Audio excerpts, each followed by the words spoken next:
Hi, I'm Vanessa from SpeakEnglishWithVanessa.com. Are you ready to expand your vocabulary? Let's do it. Last week, I shared a special conversation video with you where my husband Dan and I played a board game called Code Names.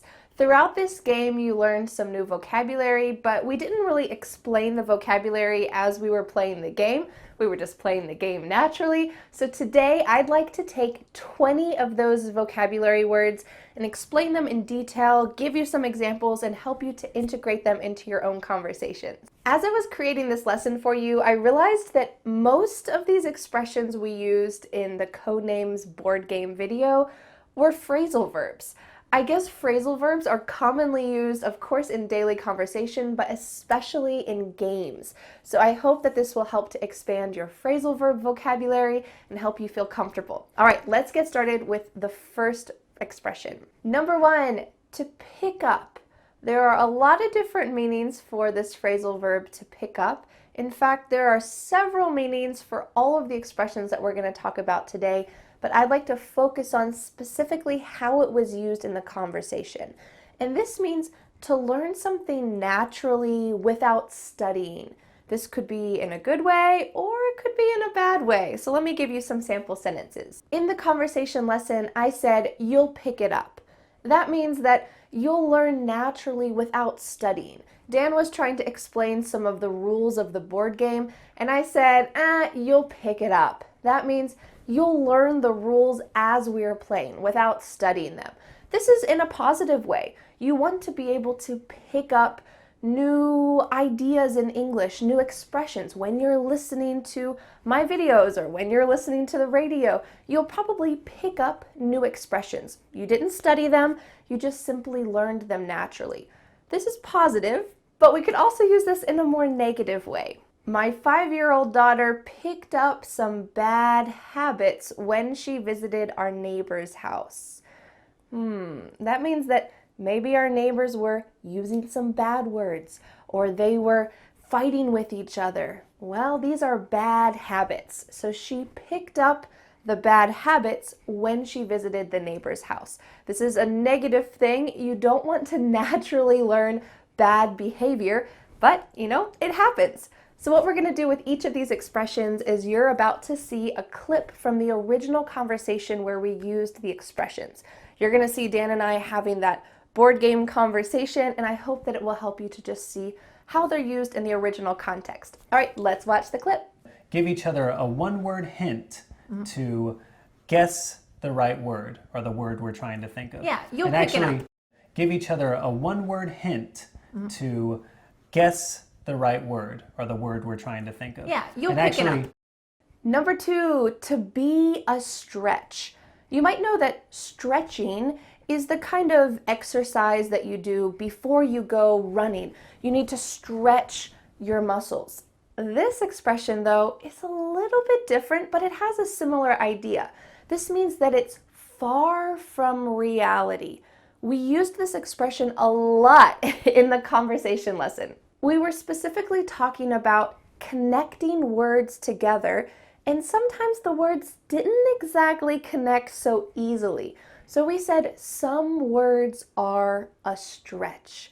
This means that they might not connect so easily. If you've already watched that lesson, then you know what I'm talking about, but it's still interesting and useful to use. We can also say, I know that it's a stretch, but could you walk my dog for the next 2 weeks while I'm gone? This is kind of a lot to ask of somebody. 2 weeks walking your dog, that's a lot of extra work. And you're also assuming that your friend is available, that your friend has time, that your friend wants to do it. So you're adding the expression, I know that it's a stretch, but could you help me with this big task? So you're already letting them know, I know it's a big deal. I know that this is a lot to ask you. And you're adding that expression, I know that it's a stretch.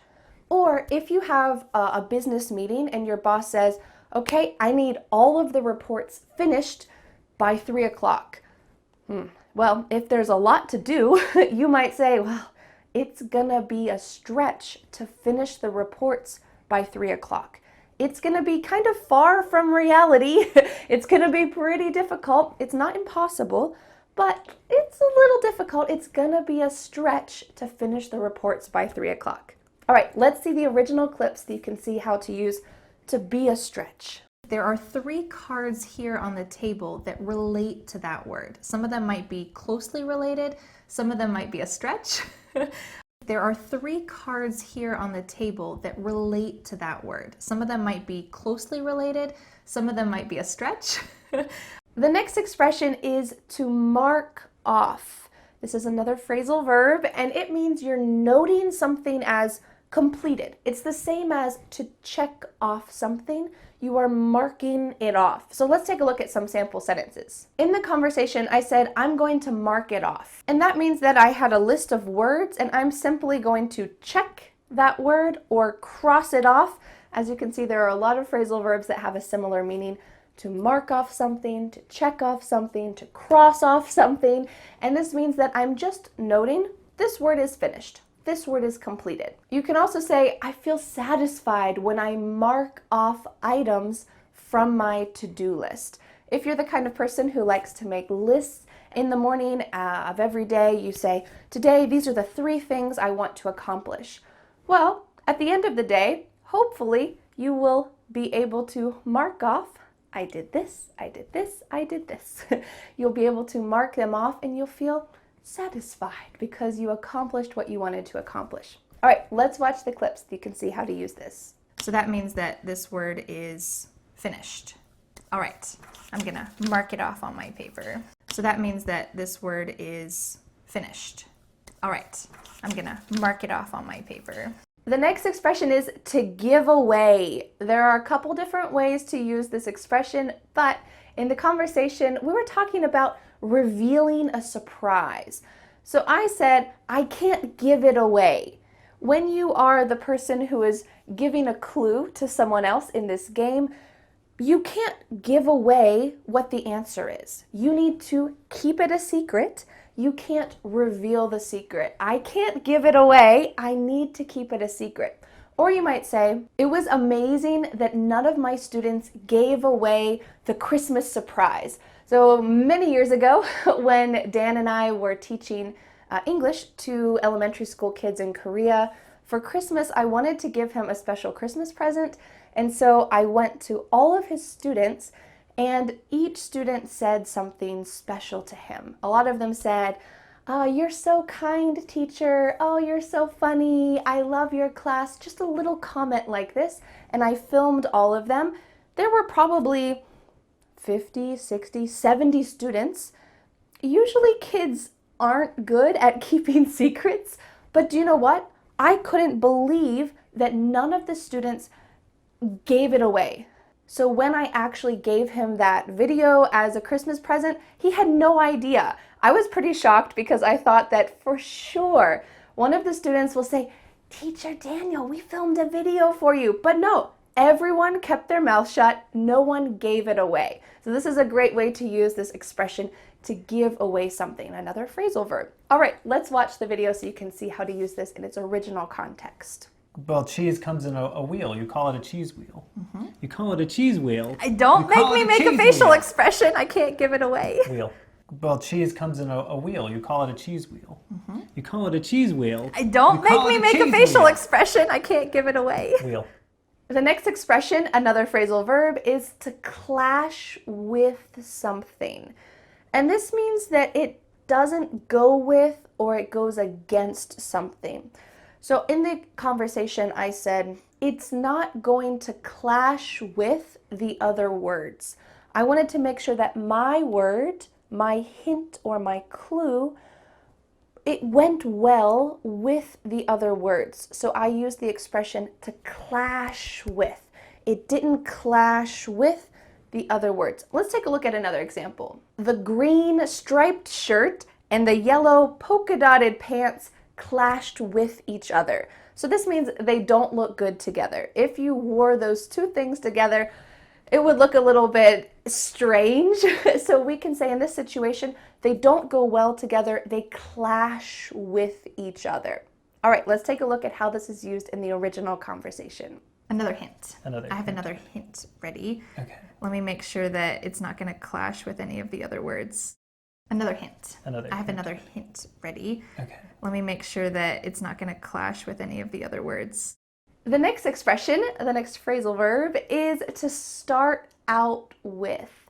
And this is used when you're starting a series of events. So other things are going to happen after that first event. I said I'm going to start out with gear. Gear was the word that I chose, so I pointed to that word. And this means I'm going to choose other words after the word gear, but that's just the first one. So that's why I use this phrasal verb, start out with. Let's look at another example. When you make bread, you need to start out with all of the ingredients. This is a simple thing. Of course, you need to start out with a good recipe, and of course, you need to start out with all of the ingredients. Ideally, put all of the ingredients on your table, and then you can start the process of making bread. So this is the first thing in a series of events. Start out with all of the ingredients, and then you are at least on the right path. All right, let's watch the original clip. So I'm going to start out with gear. Good work. That's easy. All right, we got gear. So I'm going to start out with gear. Good work. That's easy. All right, we got gear. The next expression is a little slang, and it is to be lame. Lame usually refers to someone who can't walk, and it's not a very kind expression. But in this situation, it just means something that's not cool. And this is very casual. So in the conversation, Dan said, "It's lame of me to do this." And he just simply meant, it's not cool of me to do this. In the board game, you're trying to think of a clue for multiple words, but he only made a clue for one word. This is kind of easy, kind of simple. It's not very amazing. So he said, it's lame to do this. It's not so cool to do this. Let's take a look at another way that we commonly use this. If your friend is telling you about her date that she had last night, she might say, "My boyfriend said he was gonna come at 6 p.m., but he didn't come until 7. You can reply, "Wow, that's lame." That means that's not cool. This is not acceptable, especially if he didn't call you in advance, he didn't have a good excuse. You could just say, "Wow, that's lame." So when someone tells you something that you think is not cool, you can just simply say, "Oh, that's lame." And I'm sure you're gonna hear this all the time in movies and TV shows, so now you know what it means. All right, let's watch the original clip. I have a hint ready. Okay. And I'm going to try to make it easy. It's kind of lame of me to do this, but I have a hint ready. Okay. And I'm going to try to make it easy. It's kind of lame of me to do this, but... The next expression, the next phrasal verb, is to go with something. You might think that this means you are leaving the house with someone, to go with someone, but no, in this situation, it just means to choose something. So in the conversation with Dan, the original conversation, I said, I'm gonna go with rice. Go with rice. And rice is just the option that I chose. We often use this in restaurant situations when you're ordering. So you could say, I'm gonna go with the daily special and a glass of wine. This just means I would like to order those two things. If you'd like to check out some more expressions and common questions that are used at restaurants, especially if you're gonna order food in the US, make sure you check out this video I made up here because you can learn all about restaurant situations. Before we look at the clip, let's look at another example. When you're talking about your vacation, you might say, we decided to go with the city tour instead of the museum tour. This means we decided to choose the city tour instead of the museum tour. And it's just another way to say to choose something. All right, let's watch the original clip. She didn't get the last one. Yeah, I'm gonna go with, there's both rice and kitchen on the table, but I feel like rice is a lot more specific. She didn't get the last one. Yeah, I'm gonna go with, there's both rice and kitchen on the table, but I feel like rice is a lot more specific. The next expression, and you guessed it, phrasal verb, is to use up. and this means to use something completely. There's nothing left. In the original conversation, I said, we only used up 2 guesses. That means that we have a limited amount of guesses, and 2 of those are completely used or are completely used up. Let's take a look at another example. If you use up the milk, please throw away the container. Don't put it back in the fridge. If you use it up, throw it away or recycle it, but don't put it back in the fridge. If this is a common issue in your house, then you'll probably think about this phrasal verb a lot. If you use up the toilet paper, please take the roll out of the stand and put in a new one. If you use something up, it's polite to replace it. All right, let's look at the original clips so you can see how this was used. Okay, so we only used up 2 wrong guesses, so we have 5 more. Okay, so we only used up 2 wrong guesses, so we have 5 more. The next expression and phrasal verb is to jump out at. And this means it's just easy to see something. So in the conversation we said, nothing is jumping out at me. We were looking at the different words and no specific word was easily visible. Maybe we were trying to connect different things and there wasn't one that was an obvious answer. Well, nothing's jumping out at me. If your teacher asks you, well, look at the page and try to find the answer to this question. After 10 minutes, maybe you don't have the answer. You could say, nothing jumped out at me. I have no idea what the answer is. And then she might say, oh, you're looking at the wrong chapter. Look at this chapter. So it means something on the page is almost jumping out at you. So it's easily visible. Or you could say, Dan's red hair jumps out at you, so he's easy to find. Whenever I go to a place where there's a lot of people and I'm looking for Dan, I always look for his hair because it jumps out at me. It's unusual, it's usually big and curly and red, so it's easy for me to see. It jumps out at me.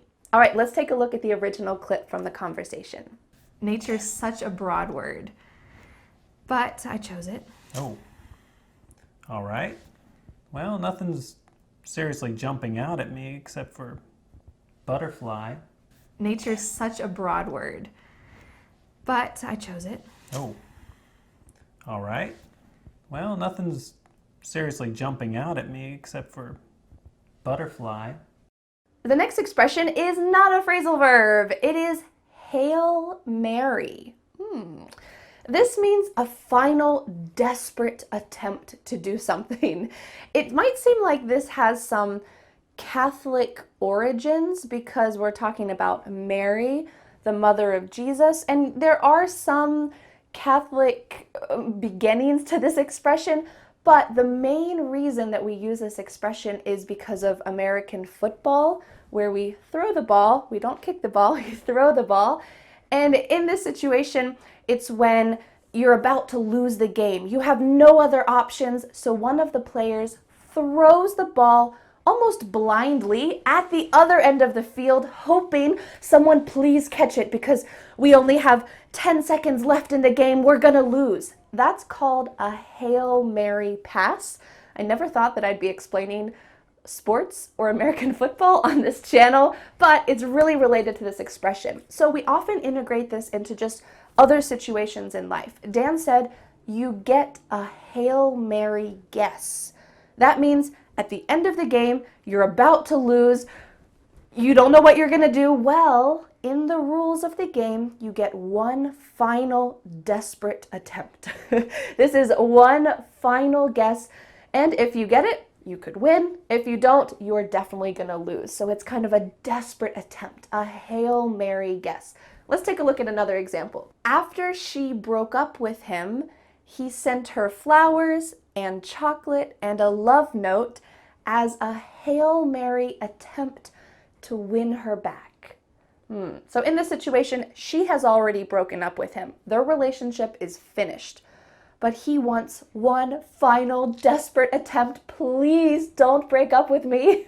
So he sends her all these nice things as a Hail Mary attempt. We use this as an adjective to describe something. a Hail Mary guess, or a Hail Mary attempt to win her back. All right, let's take a look at the original clip so you can see how this was used. I think in the rules you get like a Hail Mary guess at the end. Oh, yeah? Yeah, there's one Hail Mary guess at the end. I think in the rules you get like a Hail Mary guess at the end. Oh, yeah? Yeah, there's one Hail Mary guess at the end. The next expression is a toss-up. Note that this is a noun. We need a in front of this expression. It kind of looks like a phrasal verb, right? Toss can be a verb, up can be a preposition, but in this situation, it's a noun, a toss-up. And it means an outcome can't be predicted between two options. You have no idea if this one's gonna win or if this one's gonna win or which one's gonna be better.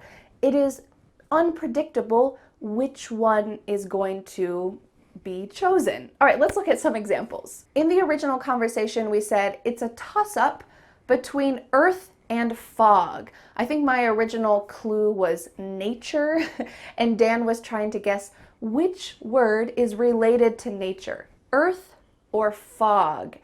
And he said it's a toss-up. Both words are equally related to nature. Earth and fog, I don't know, it's a toss-up. Let's look at another example. Both teams are playing so well. It's a toss-up who will win. We don't know who will win because both teams are playing so well. So make sure you use this as a noun. It's a toss-up. When you hear this as a verb, it's generally a physical action. He tossed up the ball into the air. Okay, but this is as a noun. It's a toss-up. Who will win? I don't know. All right, let's look at the original conversation clip. Earth was a little more nature. Yeah, that's a little But hard. I mean, it was a toss-up. Yeah, I feel like if it were butterfly and earth, I probably would have said a different word. Because we say Mother Earth. Earth was a little more nature. Yeah, that's a little But hard. I mean, it was a toss-up. Yeah, I feel like if it were butterfly and earth, I probably would have said a different word. Because we say Mother Earth. The next expression is early on. This expression is almost exactly the same thing as just the word early. In the conversation, we said it's early on in the game. This means it's almost the beginning of the game. It's early on in the game. In this sentence, you can also say it's early in the game. Using on is not a requirement in this sentence. It's just another way to say this expression. It's early in the game or it's early on in the game. But let's look at another sentence where you need to say early on and you can't say early. I knew early on that this lesson would help my vocabulary grow.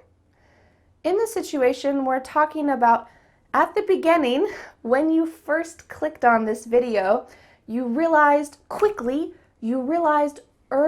on, this video is going to help my vocabulary grow. I'm gonna watch it. Even though it's a little bit long, I'm gonna watch it. So you realized or you knew early on in the video, or we don't have to say that, just I realized early on that this vocabulary video would help me improve. We can't say in this situation, I realized early that this video would help me. I realized early. It feels a little bit strange. So this expression is important to listen for when you're watching movies, TV shows, listening to podcasts, listening to music. When you hear people use early on, just make a little note of that situation because you can use it in that situation as well. All right, let's watch the original clip. There's too many I'm gonna pass. Oh, okay. All right. I'm scared. From last time, made me nervous. All right. So you're going to have one. It's early on. Yeah, I don't know. To me, One waiting. there's too many I'm gonna pass. Oh, okay.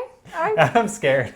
From last time, made me nervous. All right. So you're going to have one. It's early on. Yeah, I don't know. To me, One waiting. The next expression is to go on.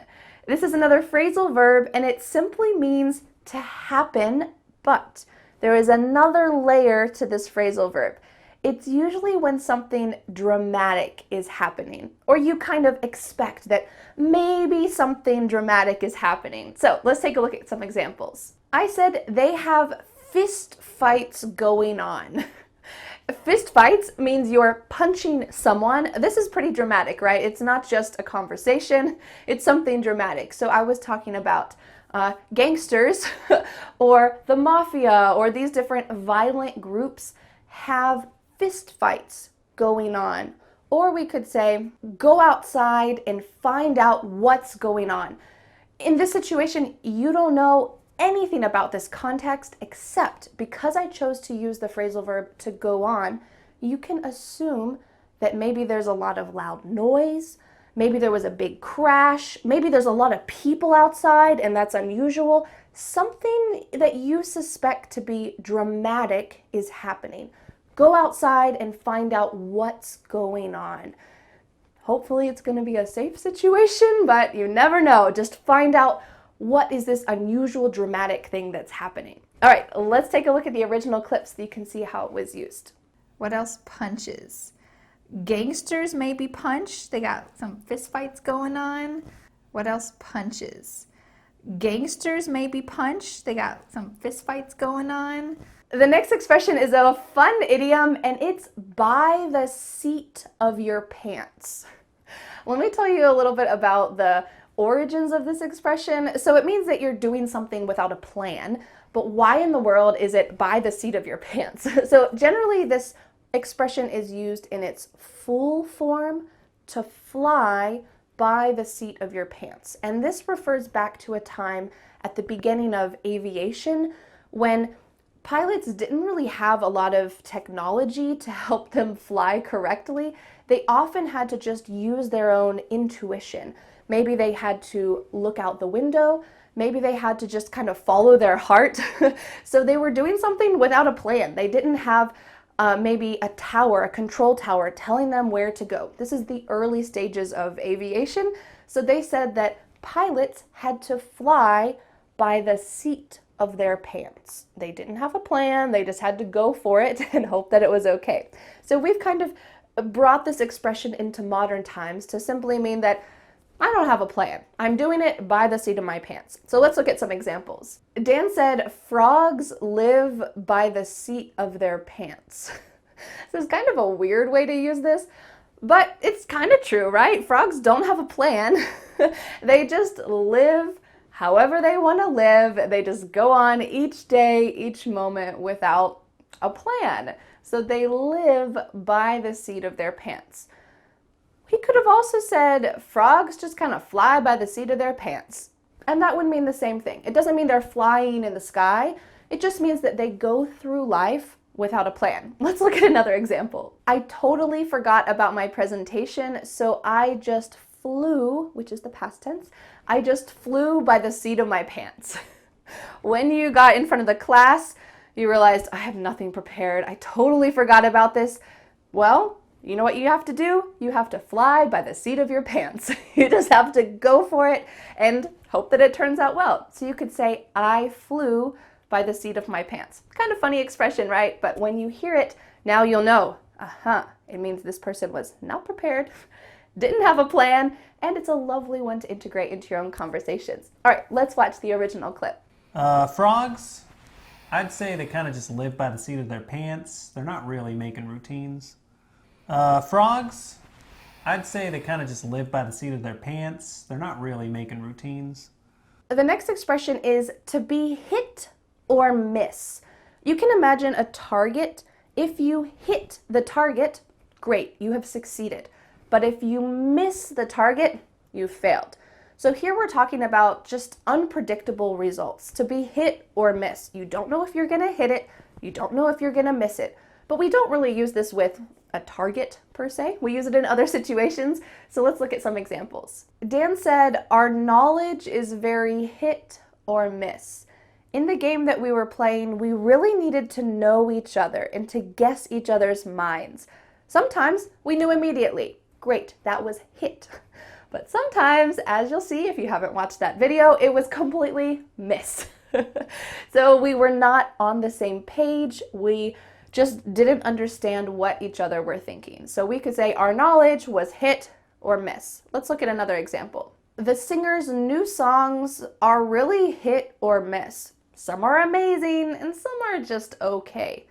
So if you get a new album from someone who you enjoy, a musician who you enjoy, And you listen to one song, oh, this is so great, I love this. And then the next song, not so great. And you listen to another one, oh, this is great.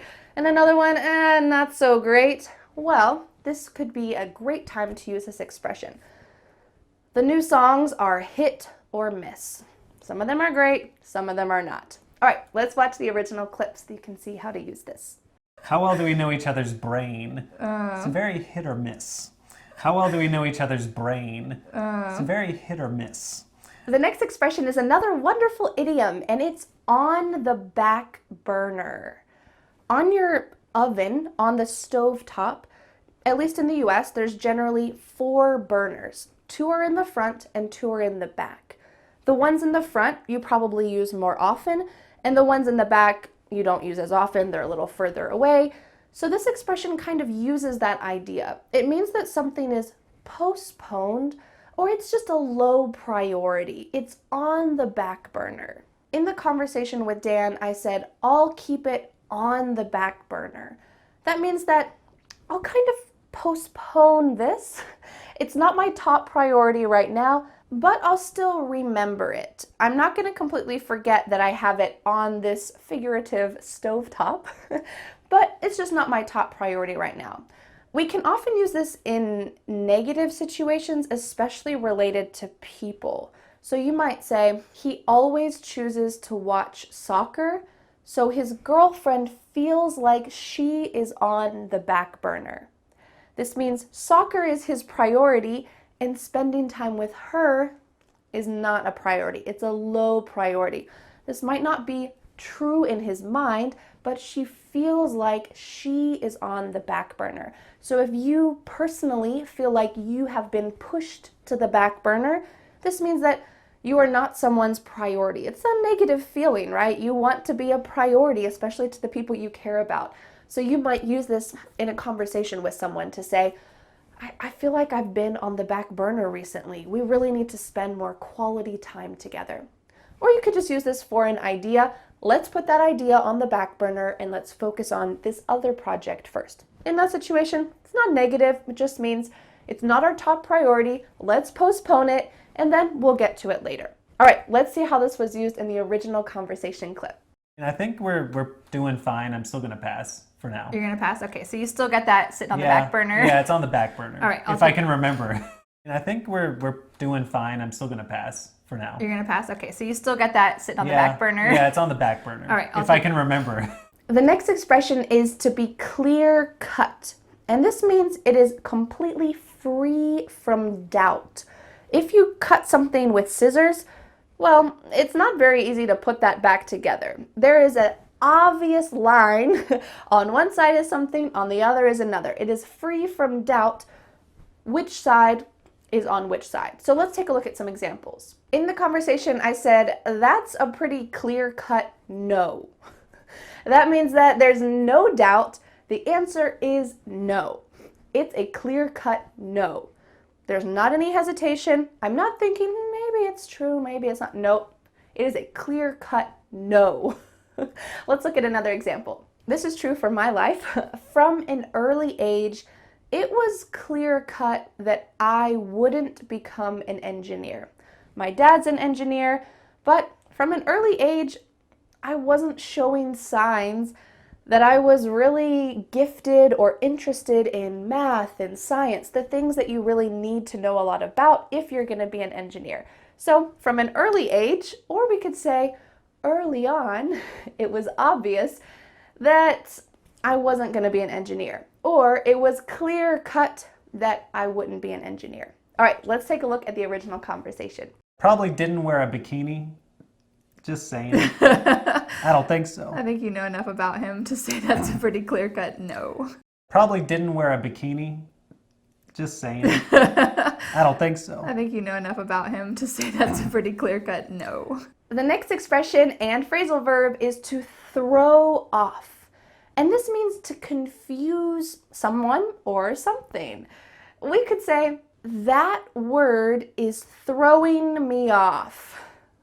In the conversation in the board game, we use this to talk about, well, this word specifically is confusing me. It threw me off, or it is throwing me off.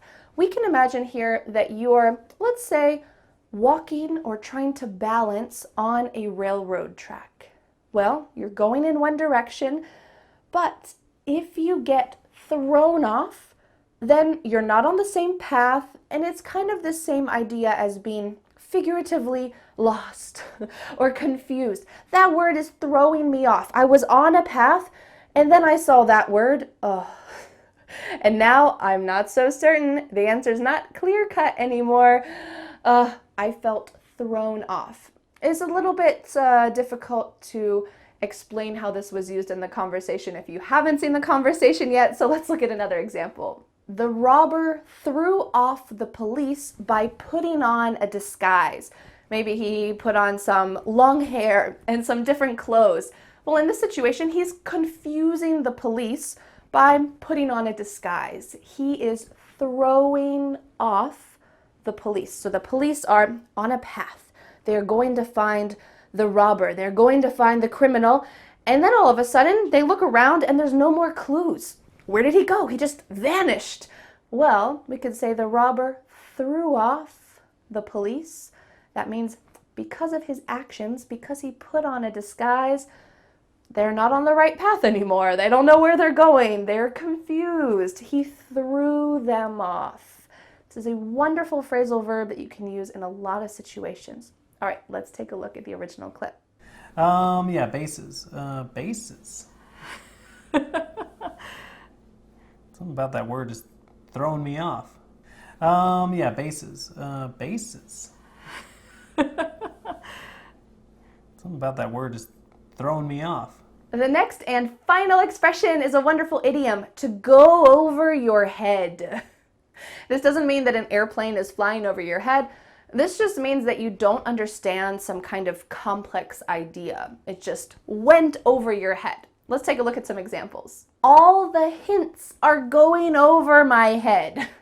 That means that in the board game, Dan was trying to give me hints, I was trying to give him hints, and we just weren't understanding them. They were going over our head. We often use this gesture that you see me making with a hand. That went over my head. We're kind of showing visually what this expression actually is. Something is going over your head. It just means you don't understand it. Let's take a look at another example. Because I studied this lesson, these 20 expressions won't go over my head anymore. That means if you hear these expressions in a podcast, in a song, in a movie, you're gonna understand them. They're not gonna go over your head. Maybe before this lesson, if you heard one of these expressions, if you heard clear cut or to be on the back burner, you would have just kind of mentally skipped it and tried to understand the general context.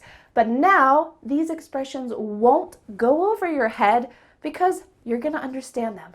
Wonderful, great work. All right, let's watch the original clip so you can see how this was used. All the hints are going right over my head. Lancelot, who's that? Legs, where?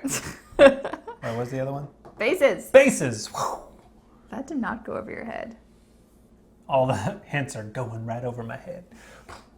Lancelot, who's that? Legs, where? What was the other one? Bases. Bases. That did not go over your head. Great work using all of these expressions. I hope that they won't go over your head.